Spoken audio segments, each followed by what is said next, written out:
Everyone, and welcome to Tech Upskill channel. In today's video, I will show you how to take screenshots in Windows 11 using the built-in snipping tool. And now let's get started.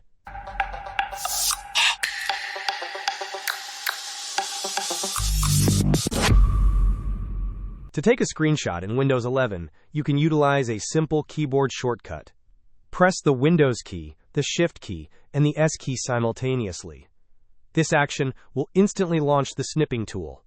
Once the snipping tool is active, you can select the area of your screen you wish to capture. After taking the screenshot, the tool allows you to edit it.